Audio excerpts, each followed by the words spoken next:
Mwanaume unayemtazama anaweza kuandika, kula, kuchunga mifugo na kuogelea kwenye ziwa. Katika kijiji kimoja nchini Tanzania, kuna mwanaume anayeishi kwa njia ya kipekee sana. Yeye anaitwa Hamisi Lugonda. Mwanaume huyu anasema kuwa japokuwa hana mikono, hajawahi kuwa ombaomba.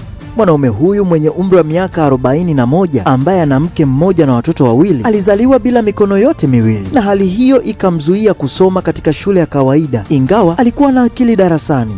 Tulipomtembelea tulishangazwa sana na jinsi anavyofanya mambo yake bila mikono. Anaweza kuogelea katika ziwa, anavua samaki, anakula mwenyewe, analima, anachunga na pia anavaa nguo mwenyewe.